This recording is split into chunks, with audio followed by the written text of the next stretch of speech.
Good morning, guys. So unprepared today.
Hi, and welcome to another episode where we play around with the effect rack. Sorry if I'm late today. Like always, I'm always running late for something. Sometimes I just wake up. Today I was on the phone with a friend who... Oh wow, hold on. There's no way I'm gonna do this.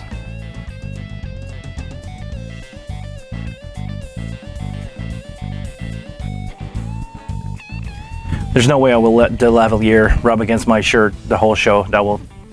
Because I got it really loud in my ear, so that will kill me. Even then, hold on.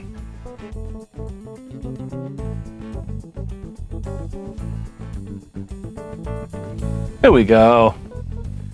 Bit of background noise. I also need to figure that out. If anybody in the chat knows know the answer to this one, I'm using a Shure GLXD and I'm having so much background noise with my lavalier. I'm using a Shure WL, the 185, I think, and I don't know why. I got so much background noise. I need to crank the gain so loud on the transmitter itself, but I tried to do the other way around. I'm using an external preamp right now because I have a DBX 376 that I got for really cheap, and I'm trying to use that, but I need to crank the gain on both the Shure GLXD and on the preamp itself.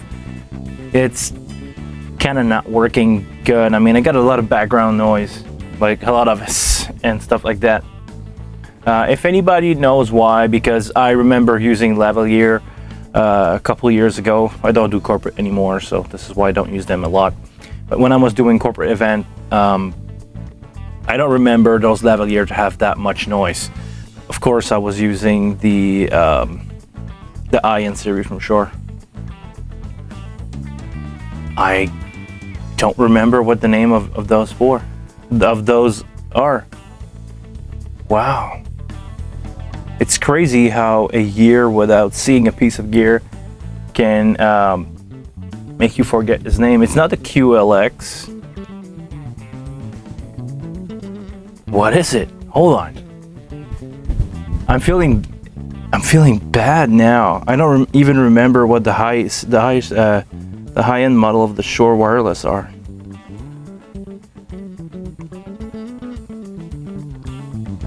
It's the... Come on. Not ULXD. No, it's not ULXD. You have the audience... I'm sorry, guys. I feel like really... Wow. Well, it's actually... Hi, Guillaume. Hi, Guillaume. Yeah, hi, Guillaume. I'm Guillaume. Hi.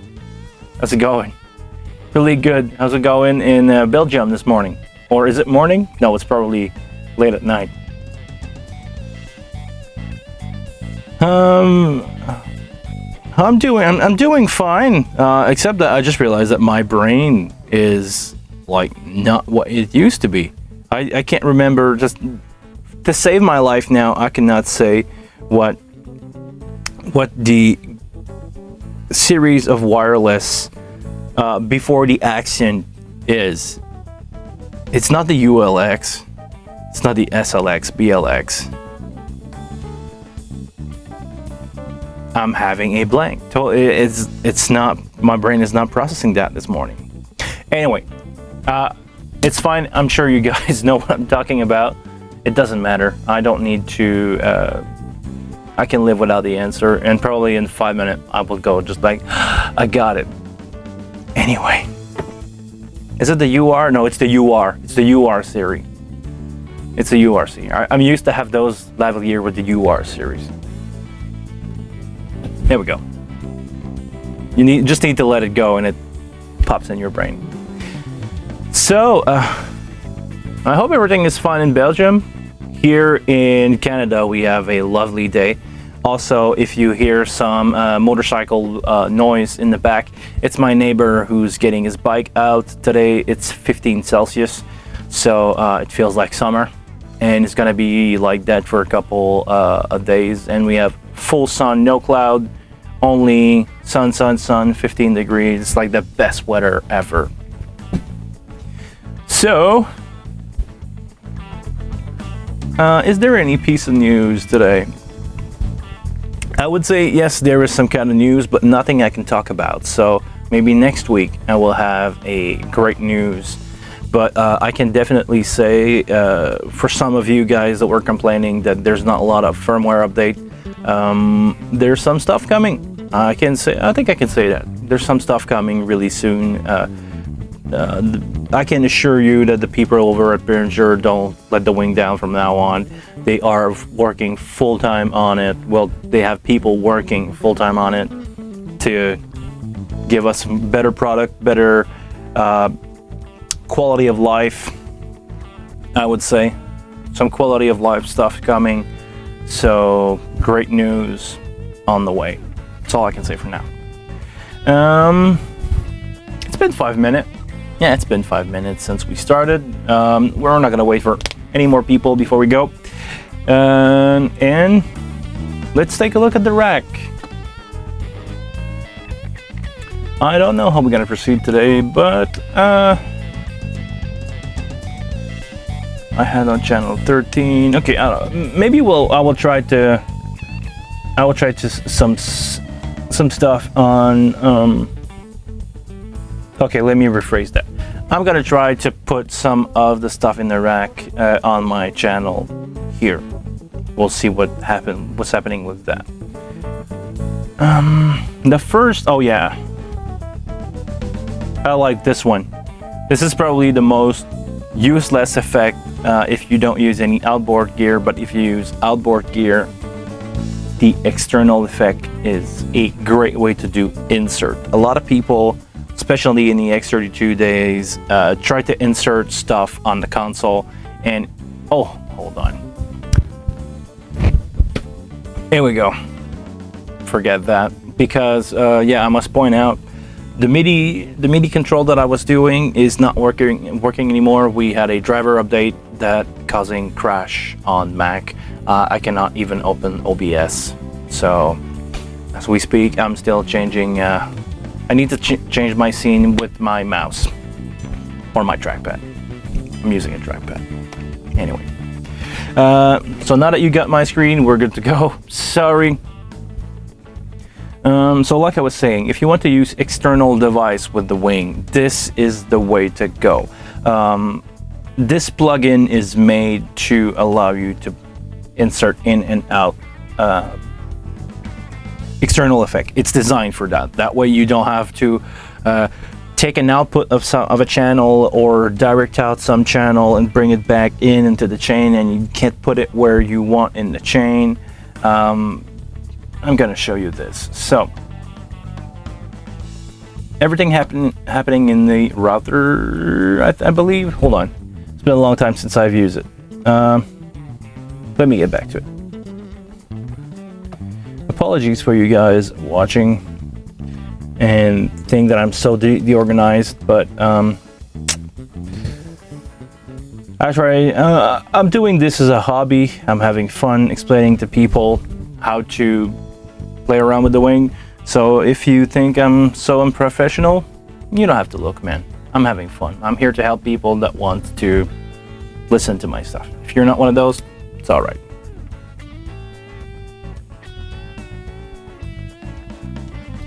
If you get feedback about the Noise Lab, I'm interested to learn about that. Yeah, okay, good. I'll let you know, man. I'll send you an email. We communicated by email enough that I think I have your email somewhere. Okay. Let's say just for fun that we're gonna set up a fake external effect. We're not gonna try it, but I'm gonna show you how to do it. Let's say that we're using input 3 and 4 local in the back, because I already have something in input 1 that I'm gonna show you later, and I already have my lavalier mic into input 8. So let's do this, and the send is not assigned at the moment. If I remember correctly, in the routing output, we can go to local out and say use 3 and 4, and here we go. When you enable that effect rack, that effect send here will pop up. You have all those 16. So okay, I need to check out what effect are we using. We are using effect 9. So on effects send 9, here I can send left. Oh, I need to unlock my patch here. I can send left and right. No, I want to say done. Okay. And back here. Now what I'm doing is I'm creating a loop so I can plug in a external effect. Right now, I'm going out of 3 and 4 in the back, the output, and I'm inserting it back in local XLR 3 and 4. So I'm going out of output to 3 and 4 and coming back to input 3 and 4. That way I could insert something on the console. And I can put it wherever I want in the chain, well, wherever I want, as an insert block. So I can put it here, or I can put it into this effect slot. So yeah, that would be the way to use outboard gear if you have something like I got my DBX rack unit that I want to use, or if you have a reverb that you want to use. I'm feeling nostalgic at the moment, and I want to use a TC Electronic D2 because I miss those delay. Even if I found a good one in the wing, I love the, how's it called? I only used it last week with you guys. How's it called? I'm gonna tell you. It's the Ultra Tap delay. I love that delay. But for the gig that I'm doing every Thursday and Saturday at the studio, we have a lot of analog gear, and I miss the feel of my D2 feeding out a delay into a reverb. So here we go. I miss that. Okay, well that's covering it for the first one. Let's go back to here. So this is how you do an insert on a physical insert on a channel strip with the external effect plugin. Well, plugin. Is it an effect or a plugin? Or if you plug it in, is it a plugin? Enough joke. I'm not gonna switch to do joke. Trust me, guys. I won't do that to you. Okay. Graphic EQ. Graphic EQ is pretty much what you can expect. I must say I'm surprised this is not a Midas or a Clark Technic copy of the Clark Technic, the DN310, I think. It's been a long time. The DN310 was one of my favorite EQ to use live, one of the most popular in the rack that I used to mix analog gear with. When I used to have analog gear to mix with. Sorry guys, today apparently I don't speak English. Yeah, graphic EQ. Turn it on, turn it off. So, oh no, it's the true curve how can I explain true curve? I think it's a different cue for every fader, because those are actually fader. And can you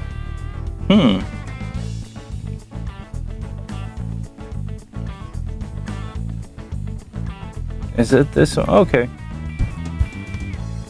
To move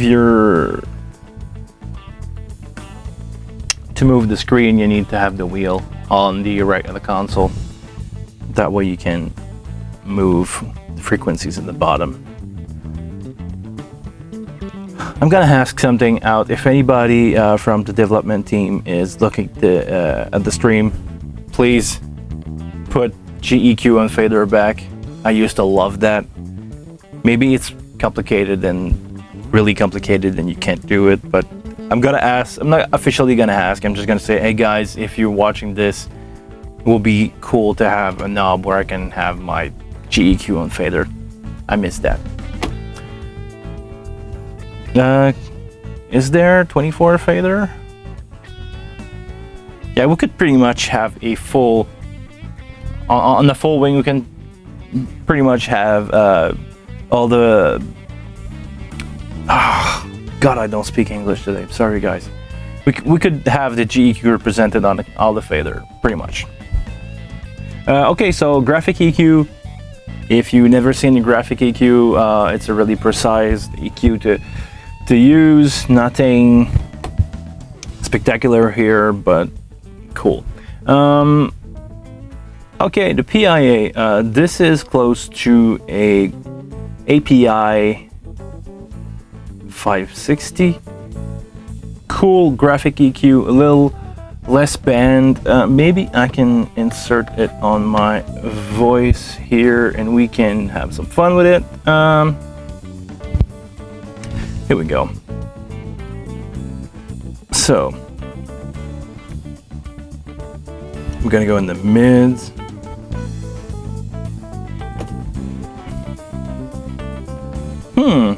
Interesting.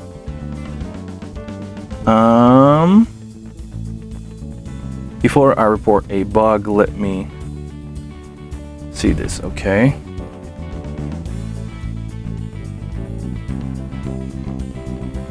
Let me do that again. Maybe I got a bug.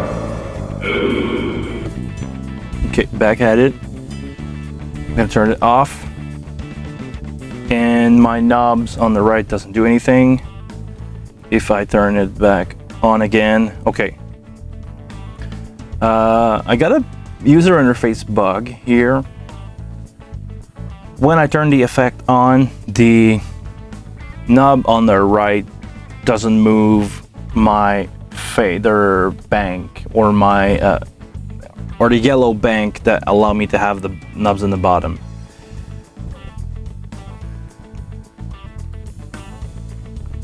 If I touch it once, it's not working still, okay? If I touch it twice, it moved and now the knob is working. But I need to physically touch it before it does anything. So, sorry guys, bug report again. So if I don't touch it, it's not gonna do anything. Can I move it with my finger? I think this one should be finger only. You just go there and move it with the touch screen, and now, yeah, now it's working. Okay, so sorry guys, bug report. So how is that EQ sounding? I can probably destroy my voice with that. If you want that vintage tone. It sounds yeah, too much, still too much high end, still too much low end. And I can even cut down on, yeah, something like that. If you want to have that vintage tone, yeah, sounds good, doesn't it? Can I do initialize insert one?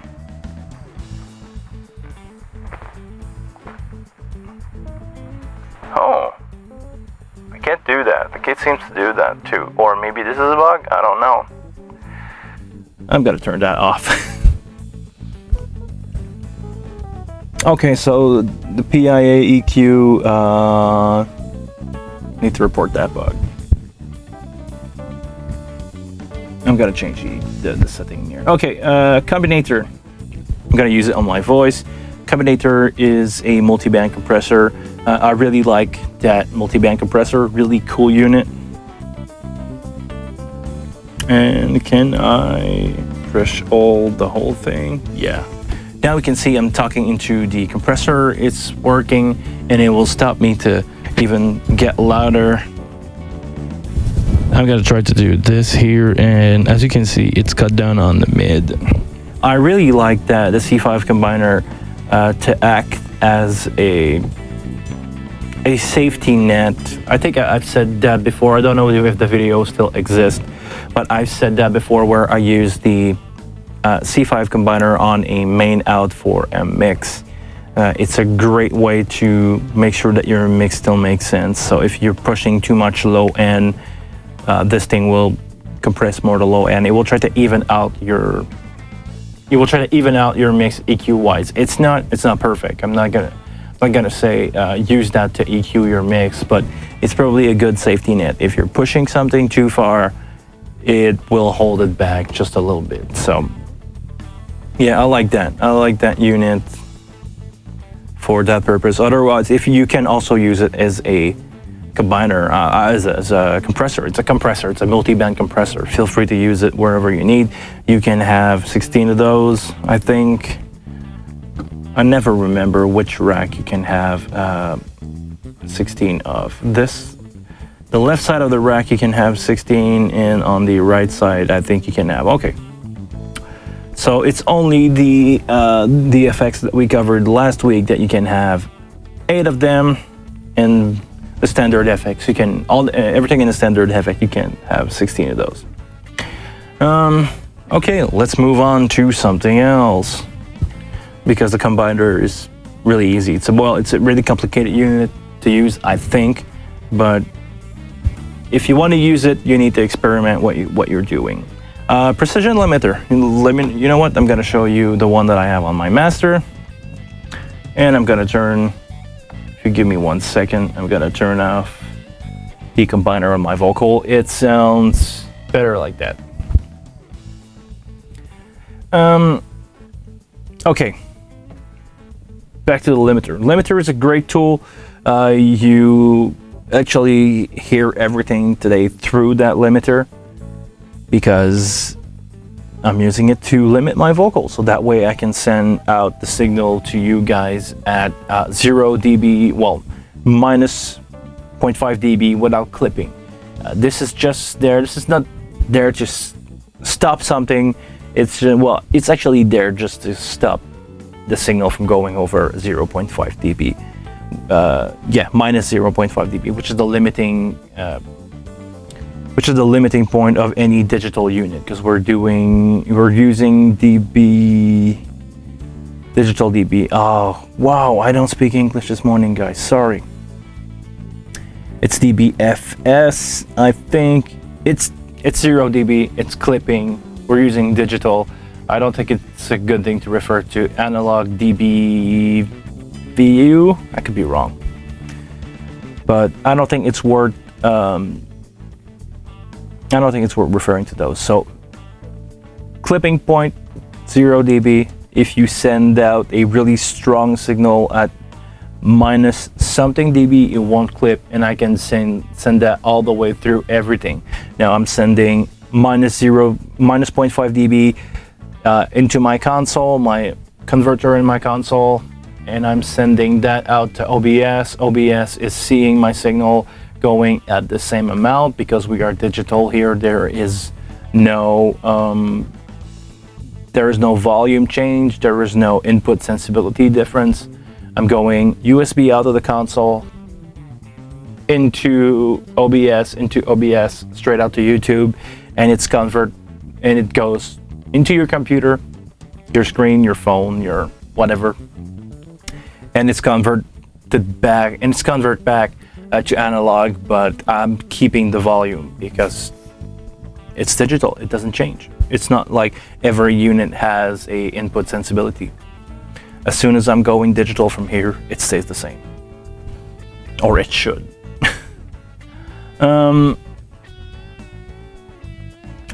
That's it for the limiter. I mean, there's not a lot to play around with.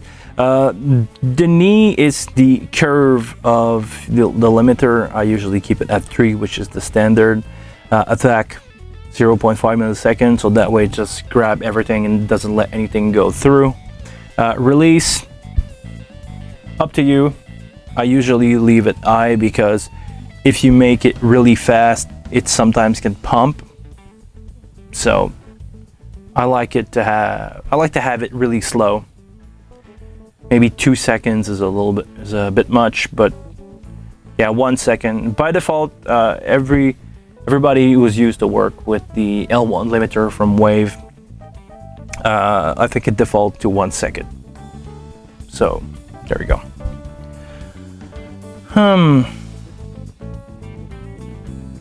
Okay, what else do we have? Let's go back in the rack. Gonna go back to my microphone and two-band de-esser. Okay, I'm gonna try that. I'm a male and I don't want mid-side, but how is that going? Hey, hey, hey, hey, hey. How does it sound? Is it doing anything? No, because I'm in bypass. How does it sound? Oh, how does it sound? That thing is working hard. How does it sound?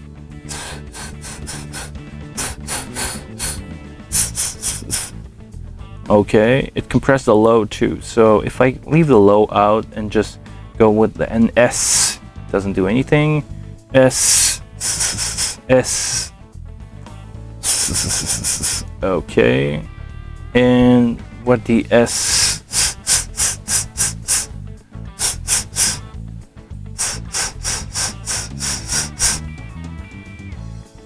This is looking like an SPL clone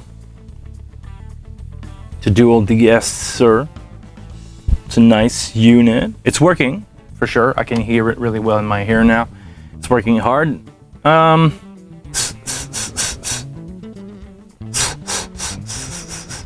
Let's go crazy with that thing and see how does it sound. Two-band de-esser. I just don't know what the low is. The S. Okay.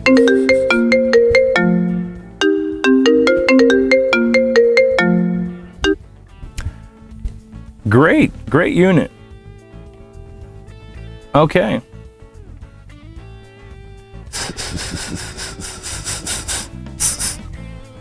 Not bad for a de-esser. The high, I would need to look, but the high side and low side, what are they doing? The high side, for a second I thought it was the amount of gain reduction, but it doesn't seem to make sense right now. Maybe it's the frequency.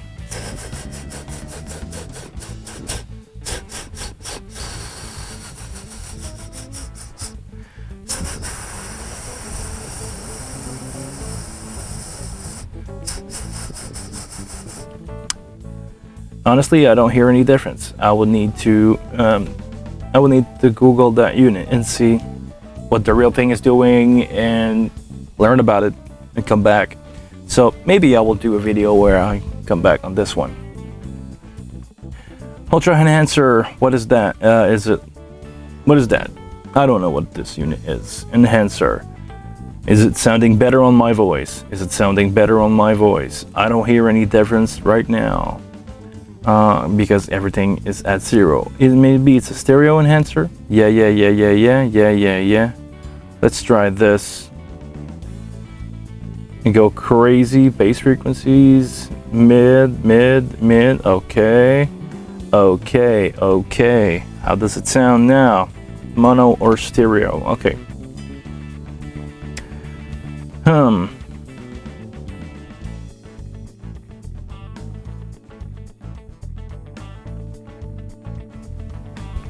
That's the solo. What is this unit? Anybody in the chat know what this unit is? I tried to crank it to the maximum. and I honestly don't hear anything happening. Maybe there's something wrong with my unit, but I tried to crank that stuff in and just want to make sure that I'm listening to the main now. I don't hear anything.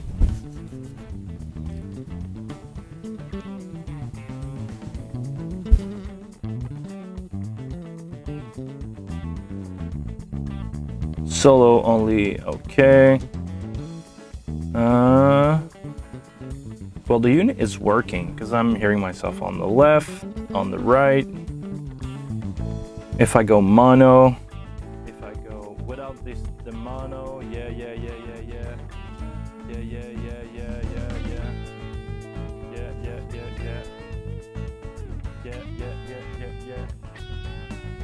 Hey.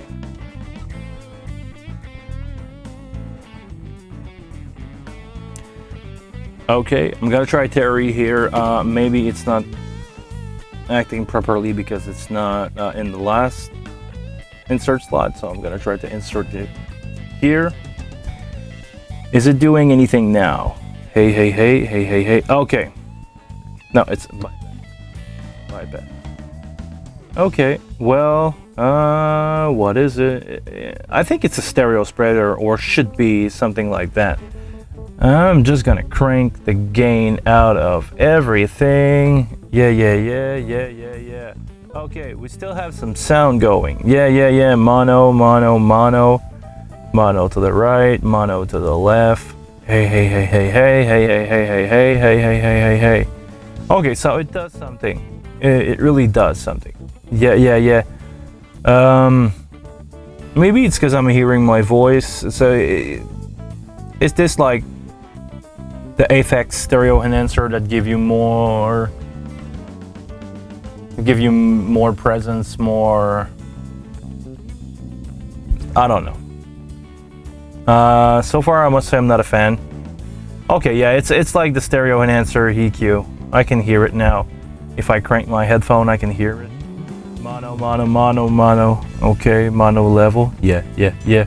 With no music. Hey.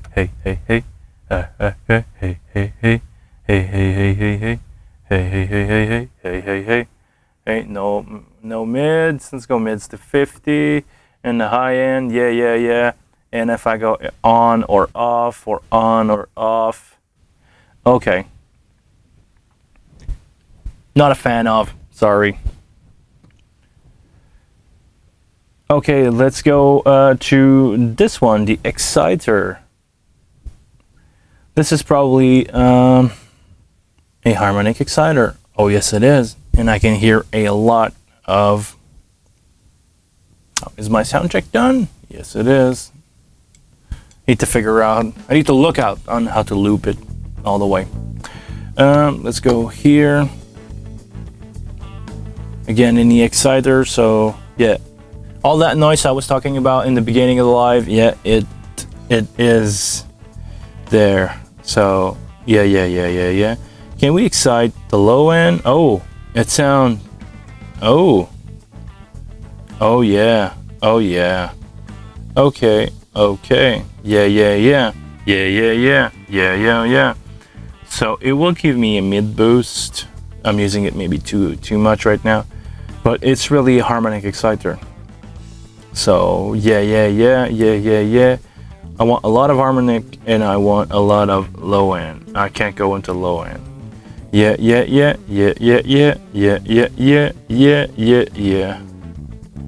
Okay, not the kind of stuff that I usually use live because I don't know if boosting that much of harmonics in a big PA sometimes with people kind of close to it. And if you are in a really good environment, when you don't have to, when your artist is not right next to the PA or in front, sometimes I have to do that because visual.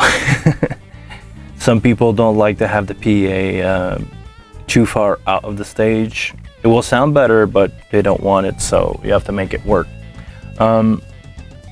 the amount of IN that I'm having right now is probably something that I would avoid in the PA. Maybe on a recording, if you're mixing, I know some people mix recorded stuff with the wing. If you want to do that, great, it's gonna work. It's a cool unit to have around. Yeah, like I said, not a fan of. Of course, my microphone now sounds more dead, but yeah, like I said, maybe for recording, but not my not the kind of tool that I use every day. Bass, ooh, Psycho bass. Well, Psycho bass. I think I have a bass player in that band. I got a good one, I know. So let's try this. How does it sound? Oh God, that's a lot of bass.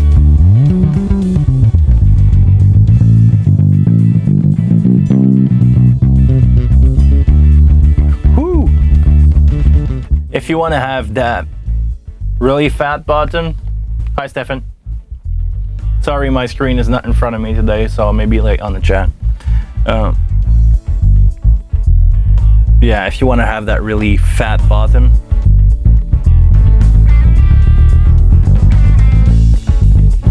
Now, that's honestly too much. I don't think anybody would use it that way, but if I keep the intensity to 0, find a frequency that I like with it, something like that.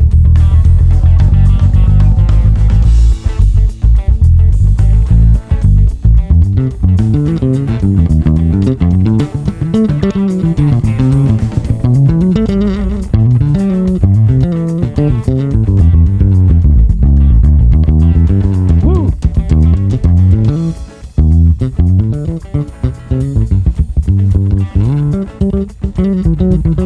Cool stuff.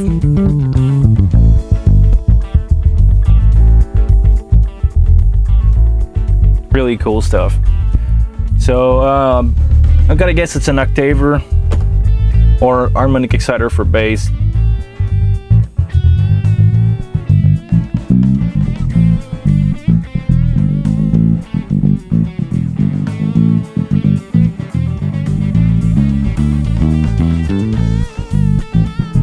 Definitely play around with the phase, so.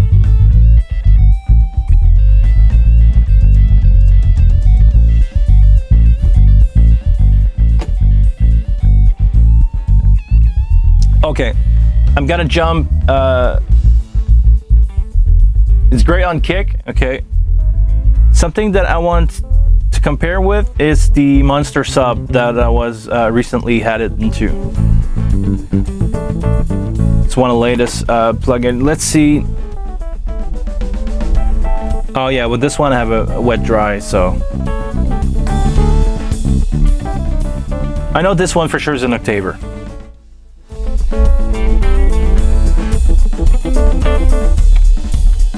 This is only drum and bass.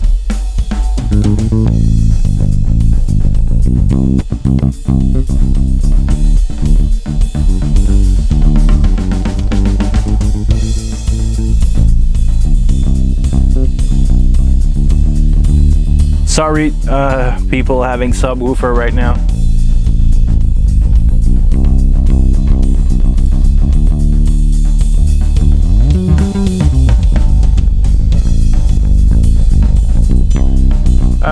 Audio Tom, hey man, it's been a long time. Good to see you back. Okay, I will revisit the enhancer. Hold on, I'm gonna try on the mix here. I love the Monster sub. Versus the Psycho bass. Let me ask you, Tom, why would I want the Psycho on a bus with a single instrument? Is it because you want me to do wet dry with it, or because I thought it was more of an insert thing, but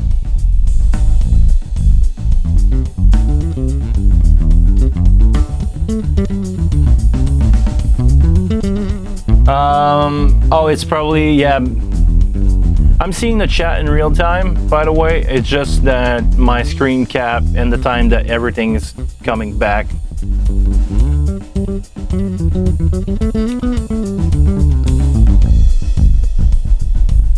Okay.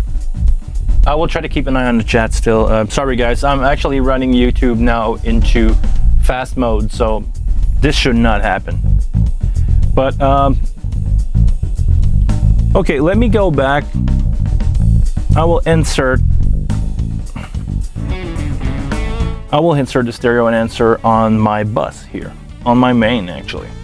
To do this, I need to go here. I'm gonna get rid of my, I can keep my compressor on. Why would I take it rid of? Okay. And we said the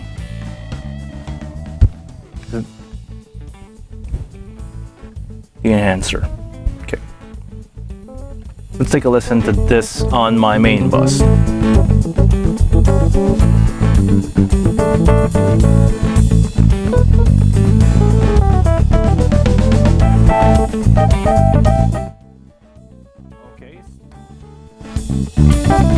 Okay, makes sense now. That's only my mono versus stereo source, so you have some kind of MS going here.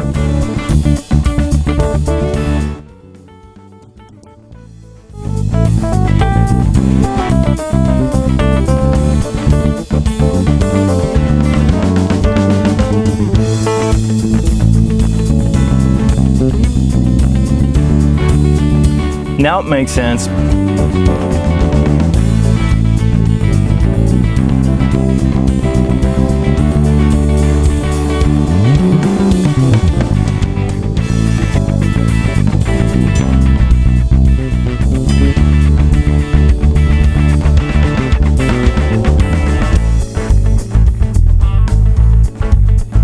I know this is too much, but I'm just...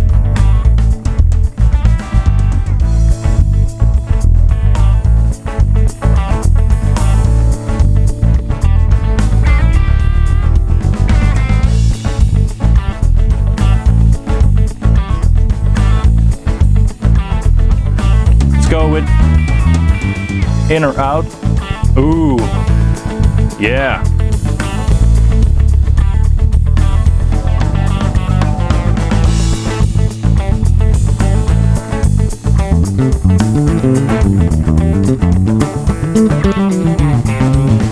This is out. This is with. This is on. That's only my stereo stuff. That everything mono. Yeah, I can see everything getting wider, and it's also doing MS, so. Okay.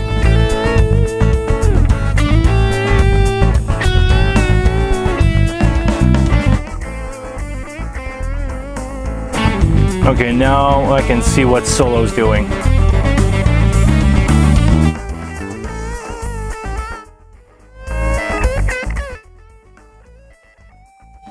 So basically this...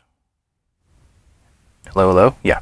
So basically I'm going to show you guys what the enhancer is adding by just selecting the solo.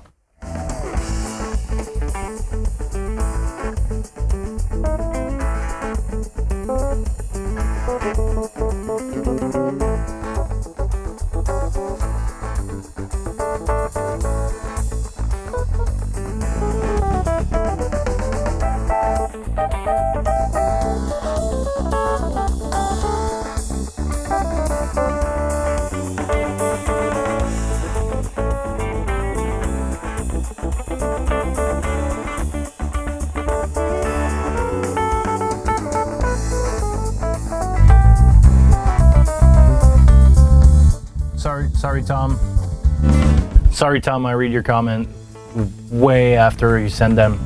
I'm sorry, I tried to. You're giving me really good information here. I just, I will try to pay closer attention to the chat. Sorry, man.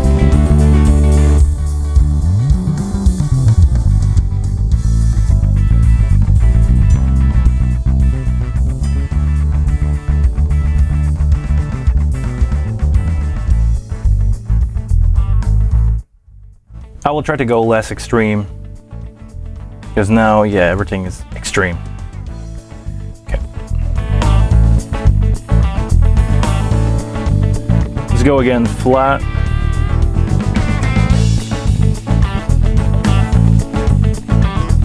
Let's go with the IN.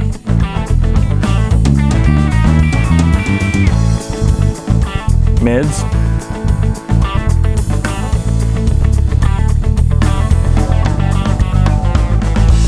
Oh yeah, the bass is really doing something.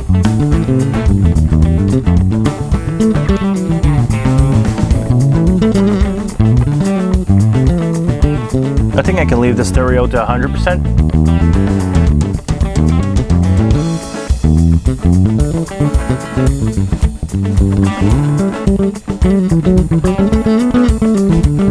Let's see now with and without.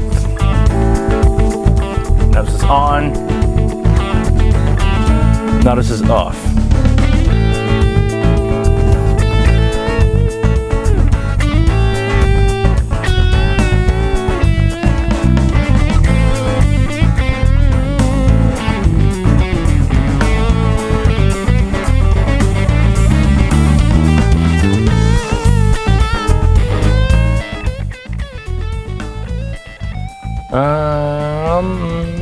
LMF spread can go to 2.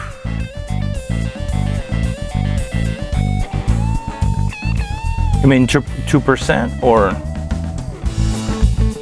Oh yeah, that's too much.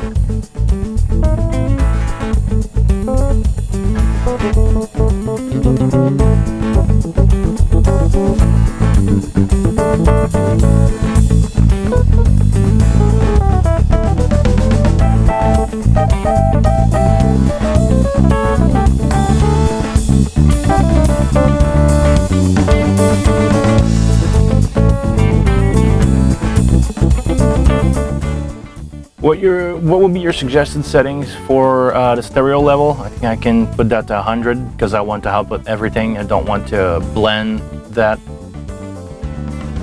Give me your input, man, but so far, thank you. I had totally the wrong use for that.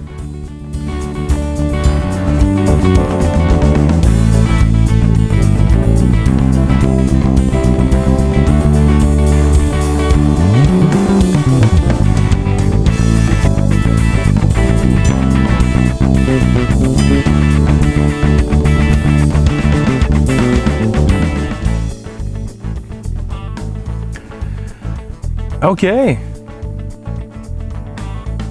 really cool unit. I can see why people like it. Let's go without. Let's go with.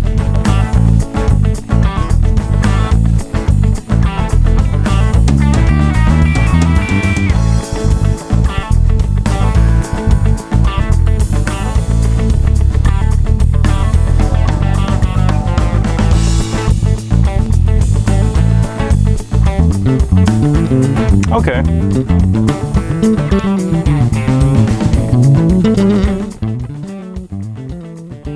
"12" is normal stereo, okay.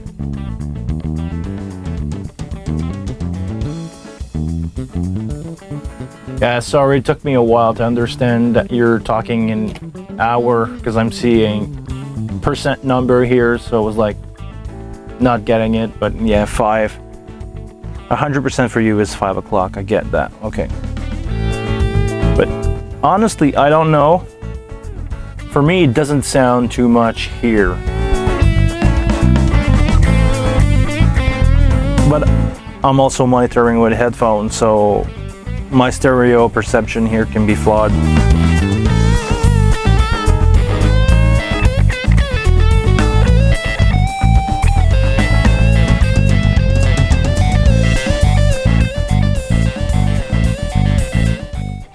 Nice, I like it. Okay, Psycho bass. You can use that on a. You can use that on a bus to amplify your sub, or let's say if you have a sub on aux, I can see use for that. While I'm on the main stereo, let's try some really weird stereo stuff. I'm not gonna say do this all the time, but just for fun.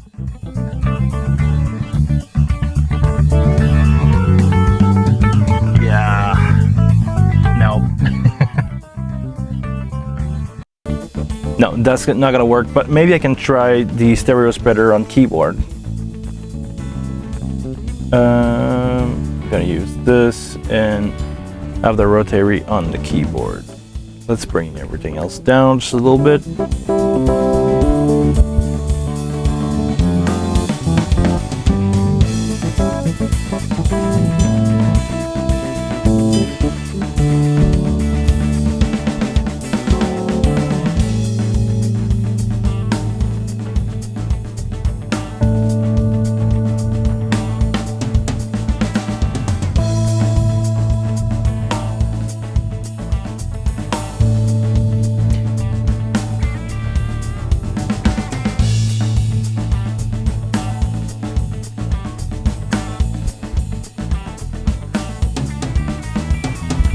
I usually found Rotary to be too fast most of the time.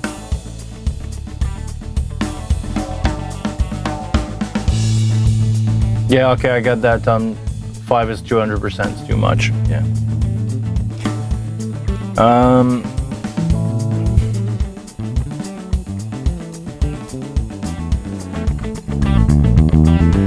Let's take a listen here at this. Maybe I can try the bass too. I'm just gonna wait for the keyboard to come back. Here we go.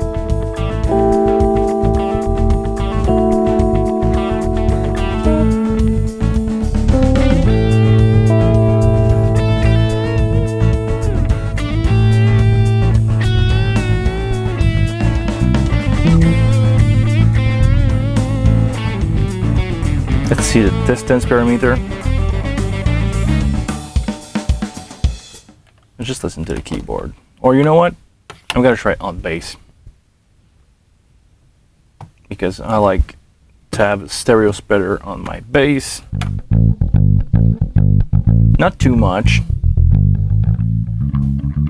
You know, that would be too much and too fast.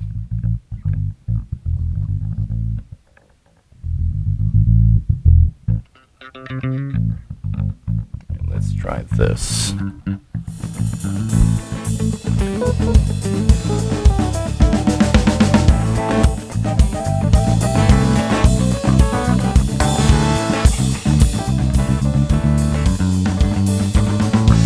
That's still a bit too much on the orange side.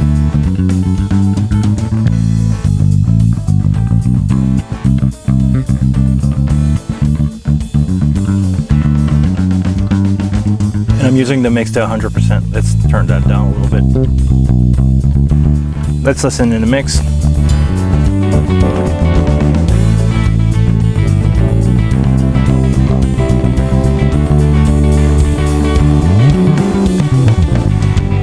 Without.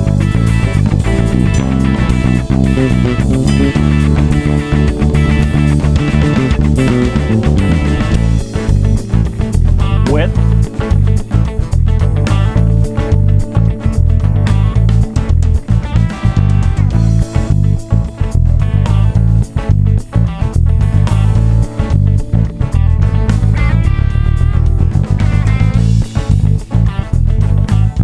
I want to try distance parameter.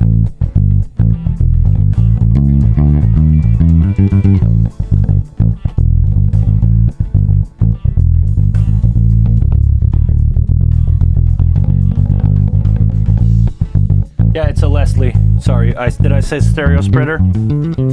I know it's a Leslie from the organ. I used to carry those around. I carry a lot of those around at the Montreal Jazz Fest because the guy, some artists still request B3 with a Leslie when they don't have to carry it. So if the festival say that they have a couple to provide, the artists usually request them, and I'm the one usually on stage trying to try to start the damn thing because those really old units are so those things were not made to be carried around. And let me tell you, at the Montreal Jazz Fest, if they have 3 B3 that do all the stage, it's the same 3-1 that just get carried around all day. And yeah, they get beat up and they don't start, and you have to push on the tube back, just push on the tube to have them start again, and play around with the connector, and like jam a cable somewhere in the case and wish it will hold for the show. So I know what a Leslie is. If I said it's a stereo spreader, I'm sorry. No, it's basically, for people who don't know, it's basically a big box with a speaker in the bottom. You have a woofer that is facing to the roof, that is facing on top, and on top of that speaker there is a sound spreader. It's like it's a sound spreader that's pinned, so you have the speaker pushing sound through that thing, and because it's a horn that's spinning around, it will give you a fake stereo spreading effect, because the speaker, because of that horn thing on top of it, it's turning around, so it's projecting sound into every direction. And on top of that speaker, for the high frequencies, you have tweeter speaker into horn, usually 2, and they are left right, so well, it's probably 1. I never opened the top of one of those, but it's probably 1 tweeter with 2 horn on each side, and that thing is spinning. So it's also doing some kind of stereo spread. The reason we have a high and low speed is because they are on motor and they can be adjusted differently. So you can have the low end really slow and the high frequency spinning really fast. I'm not a B3 player. Those B3 players know how to use those stuff and set that stuff. So yeah, there's nothing like a good serviced B3 with a Leslie. Yeah, right. But man, I don't like to carry those around. And I had a conversation with a keyboard player a year ago, and we agreed that for the weight and the trouble that come with a Leslie, just get an iPad and just get a MIDI controller and a good computer or an iPad. It's 1% of the weight for 99% of the tone, but it doesn't feel like the same in the room. But me mixing in the front, I prefer the keyboard and the iPad, because a real Leslie and a B3 can get so loud. You have no idea. Those B3 and Leslie were made, I think, in the 50s or 60s and 70s to replace, to be like a cheap version of a church organ. So those units were made to feel like a church with sound. When you put that on a stage next to vocal microphone, it's like, ugh, okay.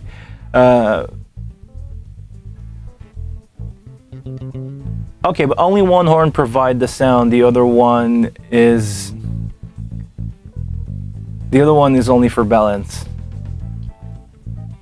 Okay, I didn't know, and no way. Okay, I don't think you like my idea of having a keyboard and a computer. But honestly, man,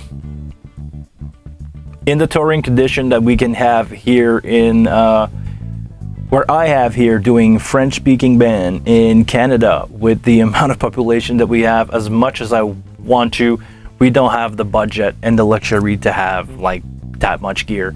I mean, the B3 case and the Leslie itself is probably the same physical space that we have for the whole band gear when we're doing show.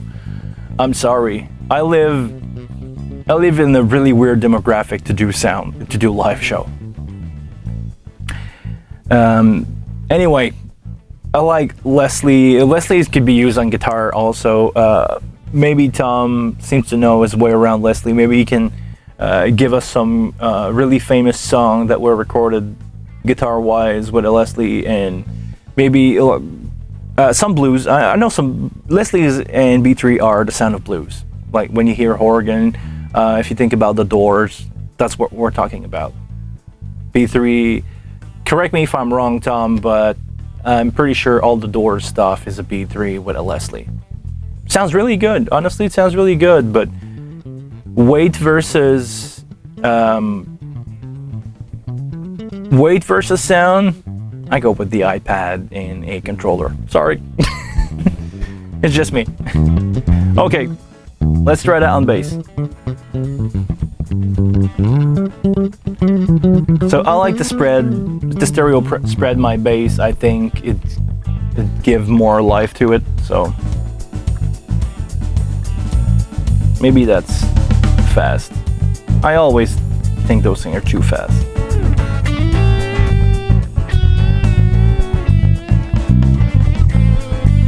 So that's with nothing.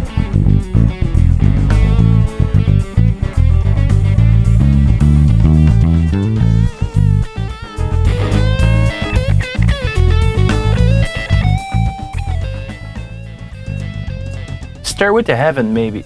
Is Stairway?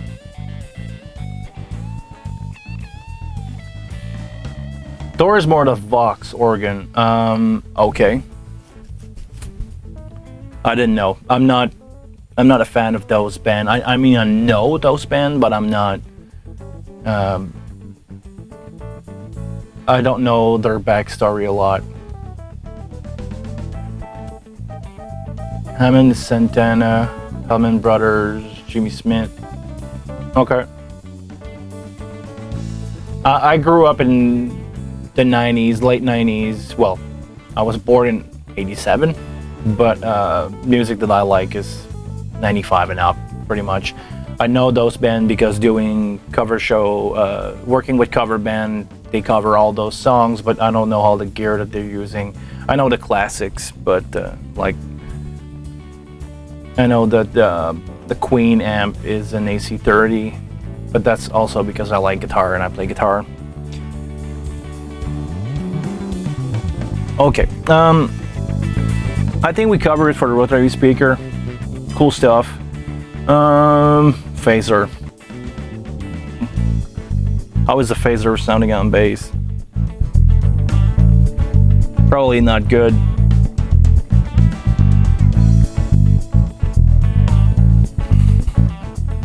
I will try it on guitar, just for fun. No, wrong unit, yes. Let's take a listen to that on guitar.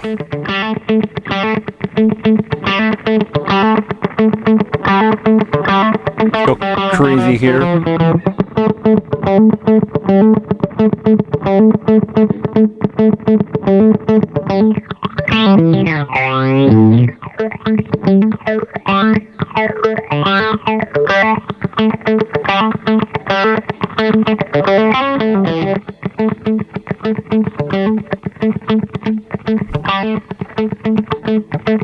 Phase 90, phase 90.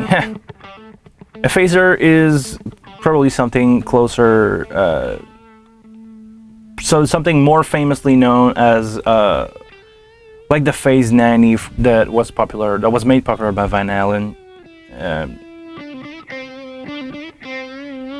A lot of his guitar sound was a Phase 90. Here you have a more complex, I know the guitar pedal and stuff is 1 or 2 knob. Here you have a lot of parameter. I'm not a big phaser fan because I try as much as possible to avoid phasing when I'm doing sound, but overall, yeah, I mean, it's a weird effect that you can have fun with.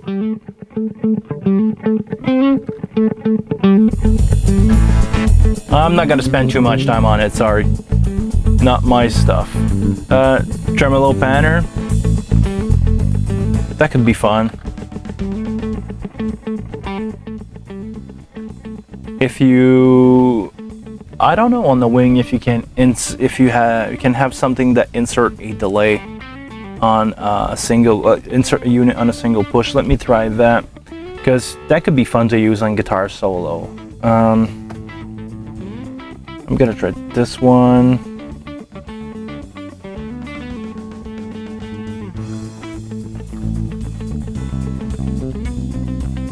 Insert. Oh, okay, I can have insert. What did I do? Where did I put it? Insert one. Insert one on channel 9.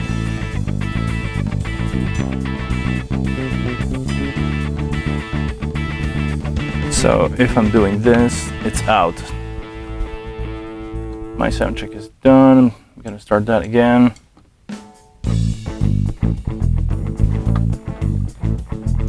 Sometimes with band that I work a lot with, I like to do those like crazy stuff, like distortion on the vocal on some song, and I can see myself doing like a stereo spreader on a guitar solo when the guy just cranking it. I can turn on something like, yeah, tremolo panner or a phaser. I can do that from the board if I know the guy and I know when to turn it on or off. And on the wing, like on the X32, you can assign an insert to a knob so you can turn it on or off. Great. Tremolo panner, I would try that. Okay, tape machine. You know what? I'm gonna wait for a tape machine. I'm gonna go into that mood thing.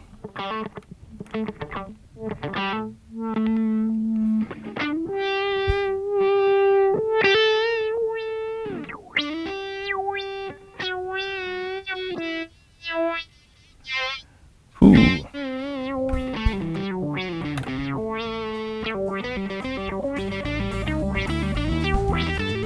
It's a filter. It's a dynamic filter.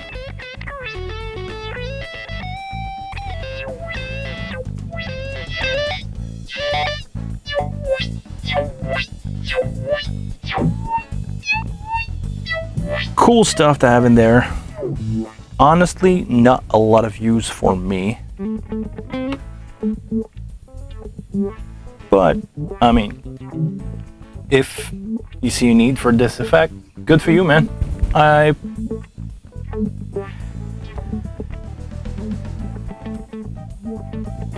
Yeah, it's a stereo filter. It could be cool to be inserted on a bass if the guy know it's there and can hear it. So some bass player like to play around with those effects, but not something that I would insert on a vocal or a guitar or anything else other than maybe a really strange effect. Maybe I'm gonna go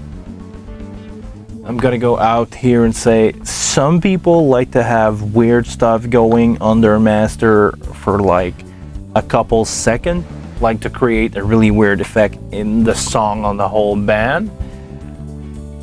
Maybe somebody would want to do this. I don't know. Don't take my word for it. Moving on. Okay, tape machine. Tape machine I think will be more suited for my master. So,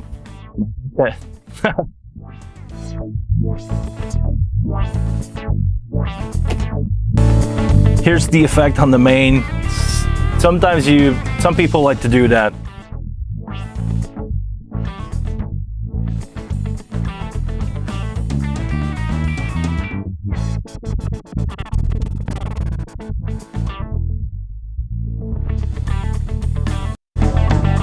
Not my cup of tea, but ooh, that's adding a lot of EQ.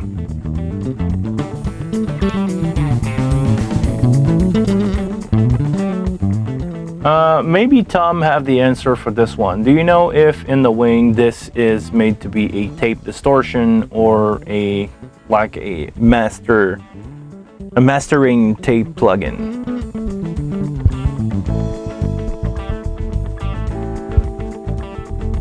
Let's take a listen. Let's see how this thing is driving.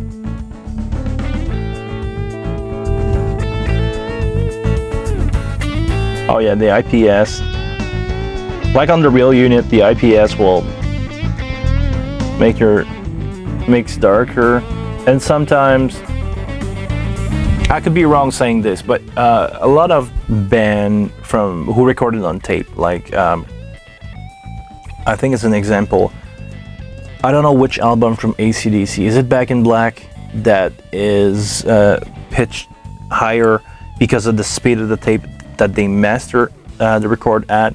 It feels like the guitar are tuned a little higher, but actually they were tuned to A440, but it sounds like it's A442 because the mastering speed was up a little bit. So I think speed, yeah, the speed really, if you put it to high speed, which was back in the day more expensive because you needed more tape to have your record done at that speed, but it's changing the EQ. I would need to ask people over at the Tribe if for this unit they modeled some transformer distortion, or is it just that drive here? Okay, now that we have some high and lows, let's take a listen at what the low bump is doing and the high shelf is doing.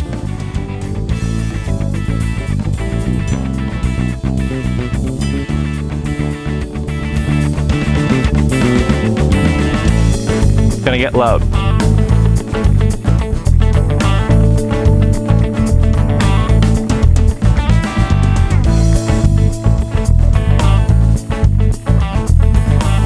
Okay.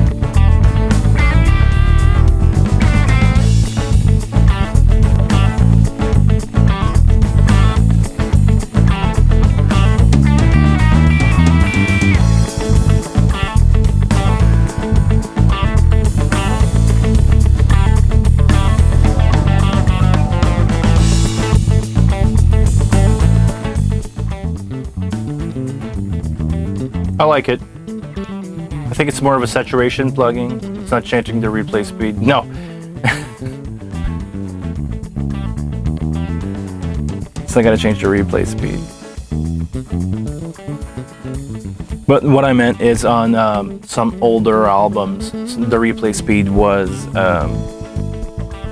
changed. The pitch and the speed of those records, the speed that those records were recorded at,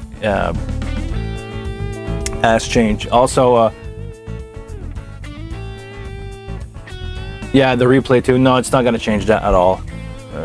Actually, funny story about that. I don't know if I have any Metallica fan here in the chat, or anybody who was watching this after. If you ever tried to nail the Master of Puppet tones, and a lot of people have tried, and the one thing that nobody seems to get right is the tuning and the speed. Because I've watched some interview with, I think it's Fleming Rasmussen, the guy who did the Master of Puppet, who produced Master of Puppet with Metallica, and I don't remember if it's him or the guy who did Injustice for All. He went out and say that the song that we hear now are not at the right speed on the final version. From what I heard, could be wrong, but from what I heard, and it would make a lot of sense, why nobody can nail the sound of that record or those records perfectly is because it was recorded at a lower tuning. Everything was recorded a little slower and on a lower tuning, like a couple cent of tuning and a couple BPM lower. And when they mastered the record, everything is ending up on pitch. Because let's say they recorded at with a reference of a 438, and they know that the mastering and the mixing process would have some speed and some pitch change. They recorded everything a little slower, and they recorded everything a little slower and lower. So when you listen back to it, it sounds like when you play guitar over it, it sounds like A440. But the fact that you are changing the speed and the pitch in the process, I think this is why nobody can get the Master of Puppet tone right, because those tape unit had something, but the fact that you are changing the speed, it's like you going faster in time, and the guitar amp run like if they were running faster. The drum decay will lower faster. Everything is changing just a little bit. I think this is the reason why. Anyway, could be wrong. This is something that I read on the internet. Everything you read on the internet is true. So okay, enough of this. I like the tape machine. It's adding a nice distortion. I can see myself using that on a mix. It's bringing a lot of things up to life.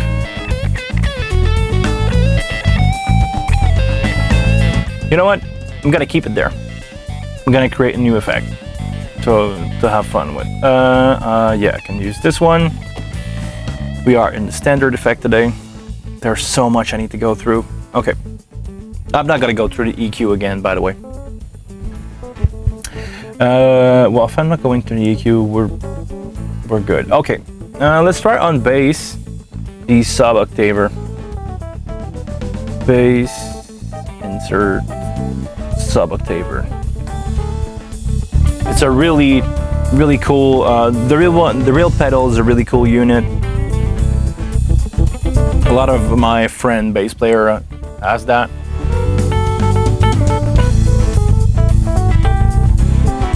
As far as I understand, it's called a sub-octaver, but this is more like a bass synth. There is no dry signal left in the process, I think. Let's take a listen to it on bass. Yeah, there's no dry signal. It's just...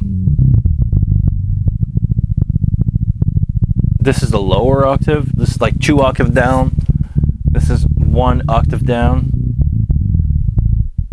And you can have fun with it. Let's play with the range.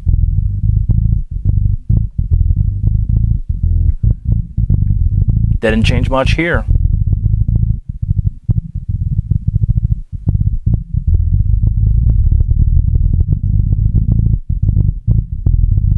I hear a little click sound when playing around with it. I don't know if you guys can hear it or not.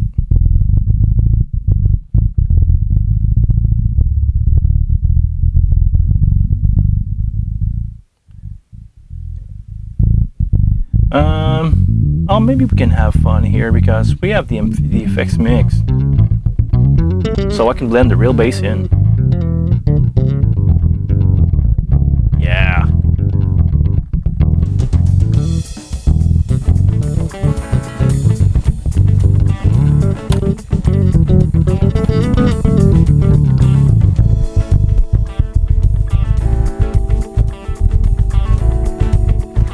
I can see myself using that on a bass solo.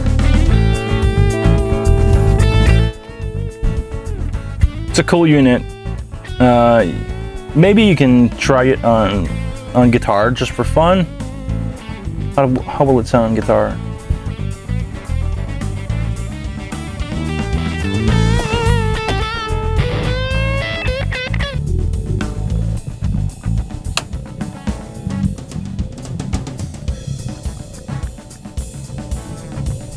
Not much happening here.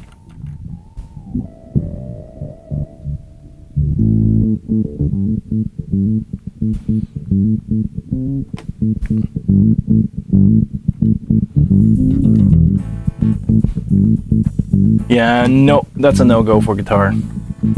But those are more like pedal board effect than... Yeah, range is detecting low for bass, so... well, maybe I could...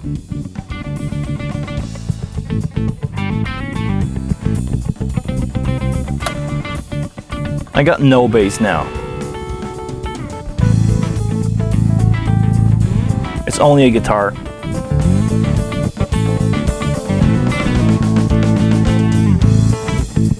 If you want to, I don't know, have some kind of royal blood stuff going, maybe.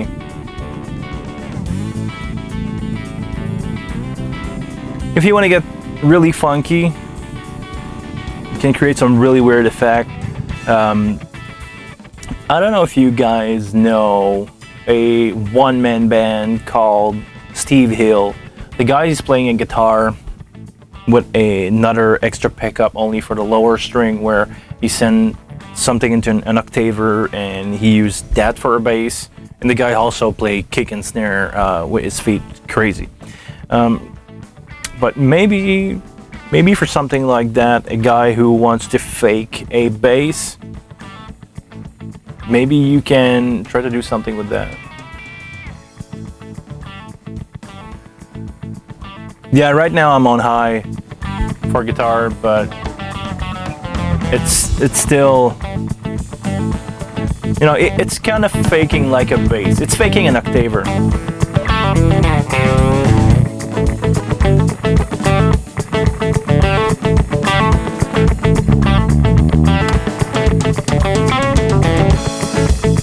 I'm pretty sure if a guitar player knows it's there and he adapt his playing for that, you can get something cool out of this. But don't put that live on anybody's guitar without that guy being your friend and have talking about it.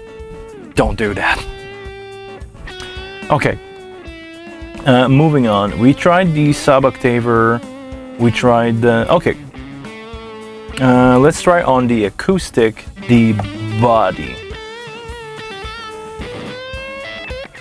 body res. I don't have much going here with the acoustic, but at least we can listen to that plugin. The guy's just doing like popcorn stuff just to fill gaps here.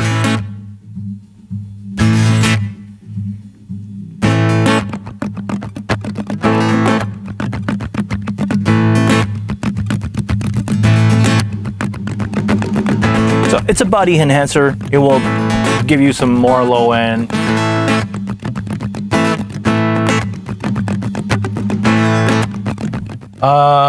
Tips for Octaver, use it on a bus and cut all the high end. Yeah, you don't want any of those nasty, weird. Hold on. I'm not really sure what you mean here. Tips for an octaver, use it on the bus and cut all the high end. You mean splitting or like using a real octaver on the bus and just cutting in the high end? Because I personally I would use an octaver on the bus itself, using it like an effect send and cut all the high end, because all those harmonic created there just sounds like really bad most of the time. So okay,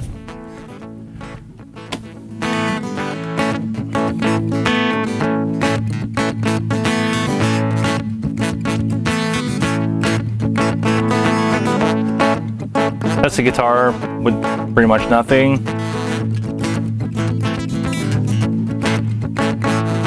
Yeah, so it does what it says. It's adding body to your acoustic.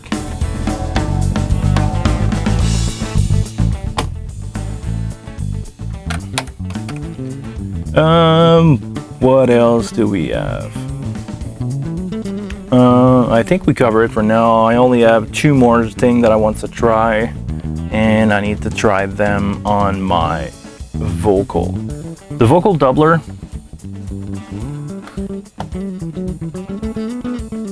Here, and I got nothing here. Here we go. I'm gonna try the vocal doubler on my vocal because I don't have any vocal going on that session. So let's see. This is sounding like a group. I think this thing is useful. I've tried it before for fun. I think this thing is useful. If you want to detune the... Okay, let's go into all the mode. Here we have tight, To me here, it sounds only like I'm using a room. If I go into spread, yeah, it's really stereo. It will make your vocal go stereo. If you go low, it's changing the pitch a bit like a chorus. If you go into group, yeah, it's basically like a chorus. It's adding, well, it will create some detuning effect on each side, which is creating the effect of having a lot of people. If you just go detune, yeah, it's more and thick. Yeah, yeah. Okay, so it's just the amount of detune, and they give it some really cool name like group, detune, and thick.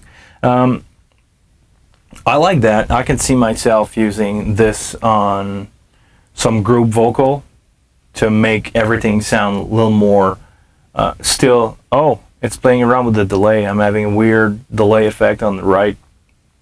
Okay, maybe is it there on everything? Yes, it is. Okay. Sorry guys, my mic is really loud and I got a lot of background noise. Now let's get to the fun part. Everybody was expecting that. I'm launching my hip hop career now, and all I need to do is auto-tune. Now that I have auto-tune, I can sing, and I can rap, over some beats. Trust me, I'm not gonna do that. But if I wanted to, I can use some pitch shifting and have that effect.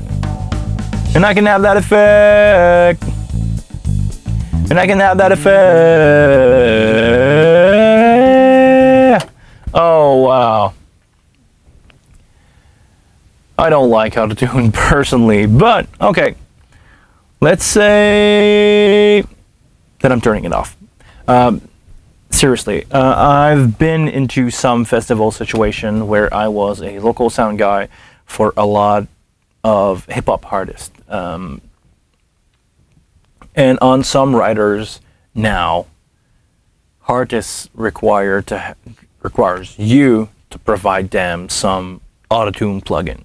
I don't know where that is coming from. I had that 3 times. One of the guys said, well, I don't care, I'm just going to do my show without it if you can provide it. And 2 other times where it was deal breaker. At some point I almost canceled a show because I couldn't find some damn TC electronic pedal to rent in the middle of the summer in Montreal. So I figured out a way to do it. I can't tell you, but I figured out a way to do it. And now with the wing, I can do it without worry about anything. This is the provided effect from the wing. I think it will be fine for those hip hop artists. You know. If you seriously want to use this with a rock band for people who sing and you just want them to be on pitch, if you take it off in between song and like at the beginning of the song, you just like I said, like I showed you before with a knob, you turn on all of those effect insert. If you're using this in a band setting, I'm pretty sure you can get away with it, and it won't be. Nobody will realize it's there, and the back vocal will just sound perfectly in pitch. Right now, I'm over exaggerating it. I'm going for the real full T-Pain effect. I think the amount you want to use is always 100% because otherwise you will. Yeah. The amount is like a wet dry. The speed is the speed that the effects processing is grabbing the note. So 100% will be as fast as the unit can handle. And the pitch reference, you need to adjust that to the pitch of your band. Some band play 442, and if your guitars or your everything is tuned to 442, you need to have the pitch at the same frequencies. It's a reference A, but most of the band in the world as we speak are 440. I think the only people really using the 442 is orchestra, and sometimes they go to 444, but I don't want to get into the debate of like 436 versus 440, something like that. I think it's crap. It's just a frequency. It's the amount, hertz is just the amount of time that a frequency wave in and out in the air around you. And I don't want, I'm not gonna go into that rabbit hole. But the only thing you have to know is your auto-tune plugin must be at the same pitch reference as your instrument or your backing track if you are using backing track to sing over with. Here in the bottom you have the notes of the scale. They are actually colored like a piano. So you have C, C sharp, you have the D, and they introduced the D sharp, E flat on the same. It's because it's the same note. I'm not too good in musical theory to go over this, but just know it's there. If you have people singing and sometimes they're hitting the wrong note, maybe if you're doing a set per set, a song per song setup, you can set your auto-tune to be at the right key. Otherwise, I would leave it personally chromatic if you're using that live for vocal, to correct your back vocal or even your lead vocal. Leave that chromatic, so that way they can reach every note and you don't have to change all the note to every song. Is there anything else I need to talk about for the pitch shifting? Yeah, the speed. If you have a really good singer, the lower the speed, the less noticeable the effect will be. So if you want to go like full hip hop style, go like this. If you want to go more singing, you can go like hip with a lower speed. Set that, take time, set that to your vocalist, set that song per song if you need to. I know I'm probably gonna end up using it like this for my hip hop stuff, but for most of the rock band that I will use, I will try to figure out a way to have the backing track sending out a signal to pop those pitch shift only when the guys sing. Those pitch fix plugins, only when the guys sing, and that's about it. So, did we cover everything? No. We covered pretty much everything that applied to effect. I'm gonna try, and I'm really saying I'm gonna try to demo the amp and stuff. I've been playing guitar for a couple of years, close to 20. I'm not good, but I can grab a guitar and try to demo quickly the plugin. And my goal here is trying not to get demonetized. Okay.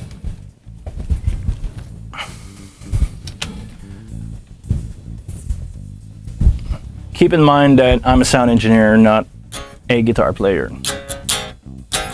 And I will need to cut down my microphone when I'm doing this. I think I had a plugin set up. Okay. There we go. Maybe I can use the drum, the real drum.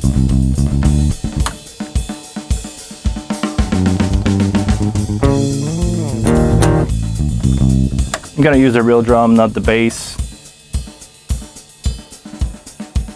And I'm on input 13. Okay. I select the wrong one. This is a bass Sense amp plugin. I don't really want to use that.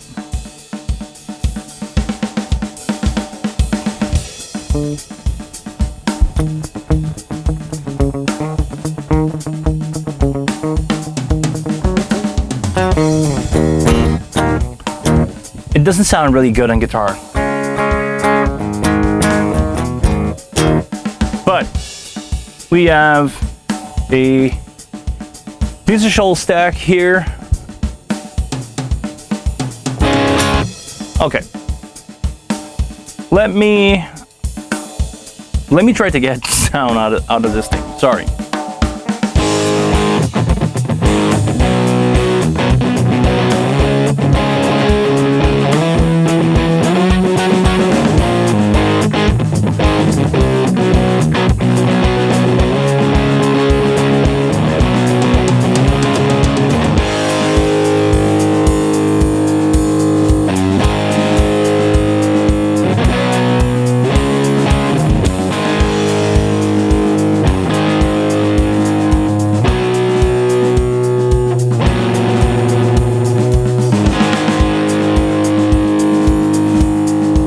As you can see, not the best sounding amp. I think the problem here is the impulse response. I know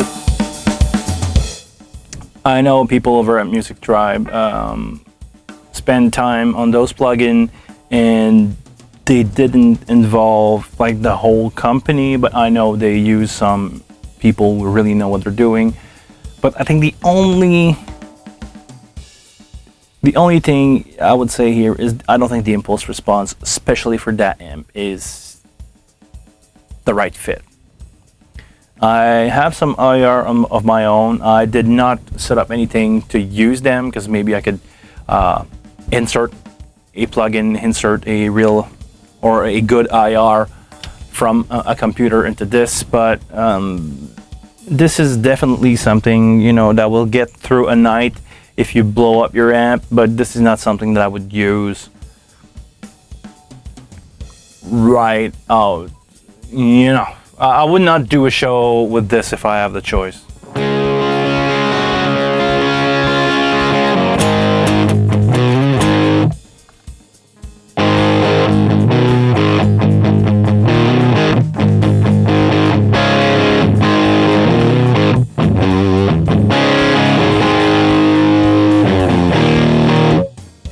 You know, it's really dark and the distortion is kind of weird for me. It's usable. If I blow up my amp and somebody gave me a DI and plug into this, I could finish the gig. But let's go to the Angel amp, which is a more metal amp. I don't have a metal backtrack to go with it, but I can try something. Huh. Can you hear? It's the static going into my guitar pickup. Okay. Let's try the Angel amp.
usable. Let's see what more bottom.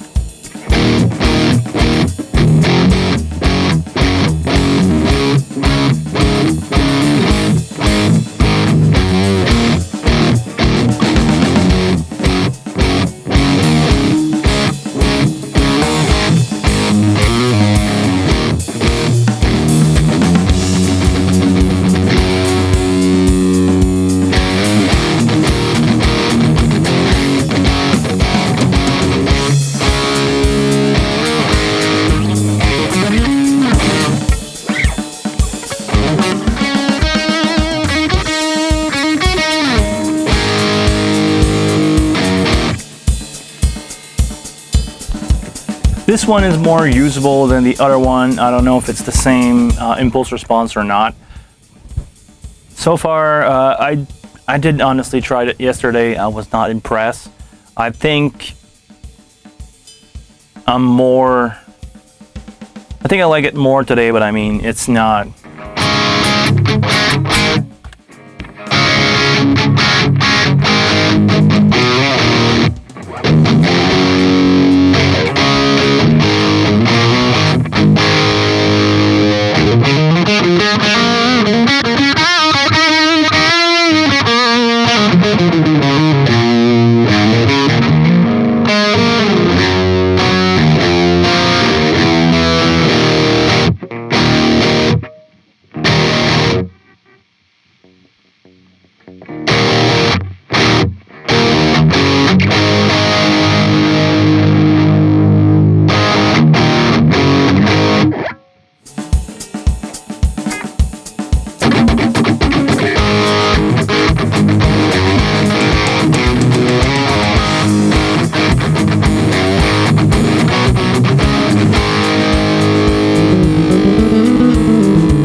No, forget that. I cannot jam with those guys.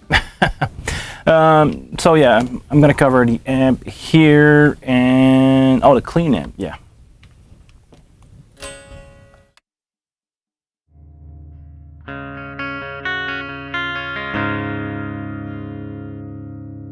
Let's try now with the neck pickup humbucker.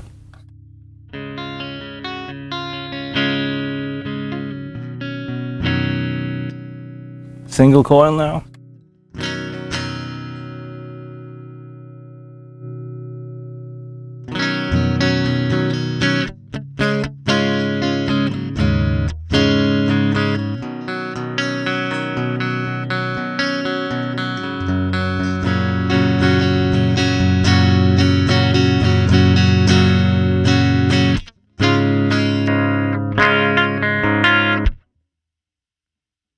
Back to the bridge pickup.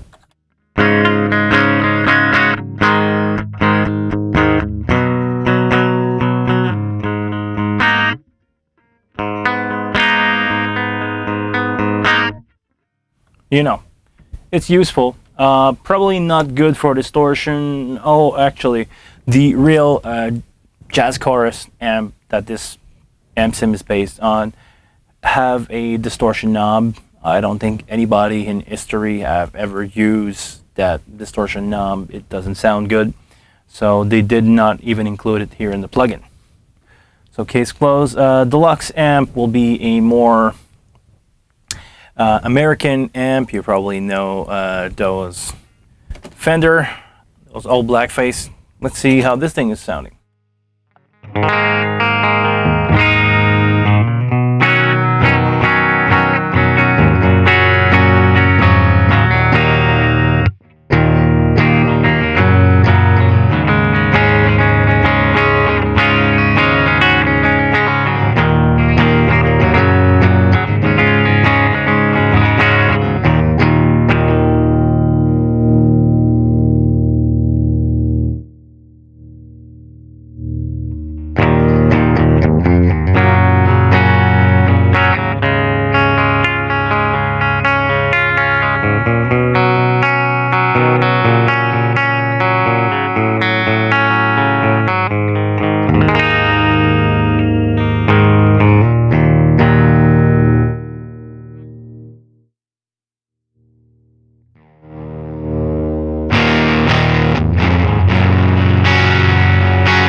start now with the neck pickup.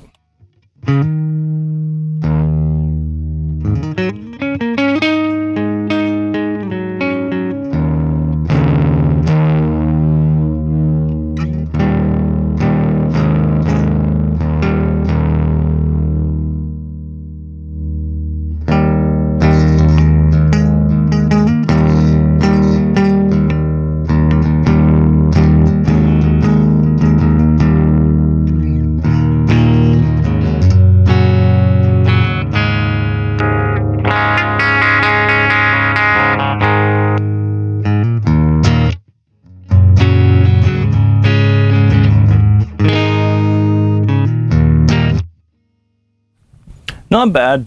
It's a really cool clean amp. I don't know how it will react to guitar pedal if somebody wants to plug their pedal board into this, but definitely, ooh, I'm gonna try not to hit anything here. Definitely a lifesaver if you blow up your amp on a gig and just end out a guitar player or DI. Now let's see, with a bass for the other plugin.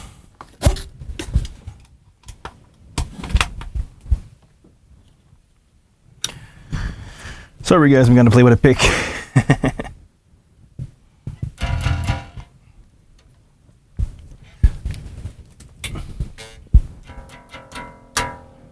I'm just gonna set my gain here. There we go. Yeah, this is probably good for a bass, that guitar amp.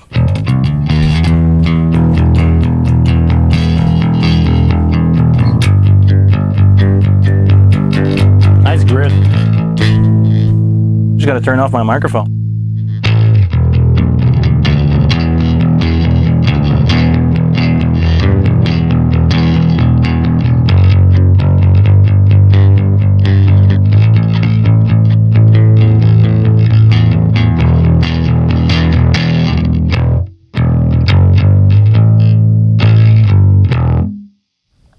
Okay, I did not expect that.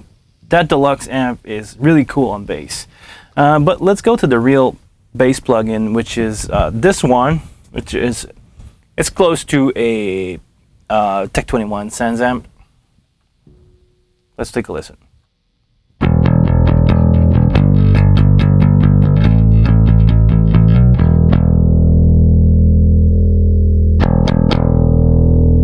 That's a clean bass, the DI.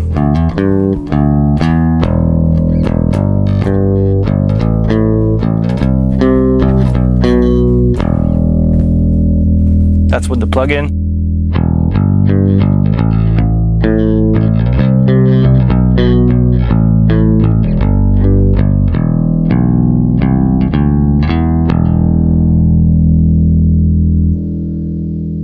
Cab simulation will play a lot when it comes to distortion, so curious to hear the A-beat with that.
Yeah, I'm not a bass player. I play bass for fun, but I can definitely see use for this. Maybe not with that much drive on. Maybe not with that much drive, but it's usable. If you want to like a distorting M tone.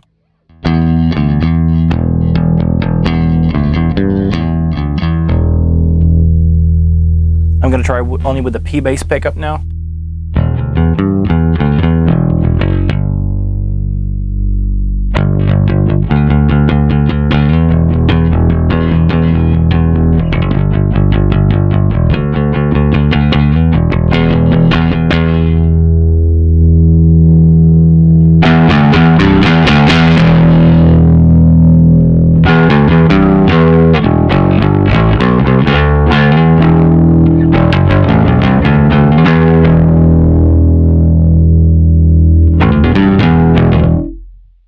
I can definitely see a bass player going into this for a show. Let's say somebody didn't want to bring his pedal board. I can definitely see use for this. So now that we got that out of the way, I'm not going to go through every EQ because I already did in my last video. Well, my last video. I have 20 hour, probably more than that now. I probably have 30 hour of video live stream on the wing. Try to covering as much ground as possible, and I cover all the EQs, so I don't feel like I need to go through that again. Just let me drop that bass here for a second.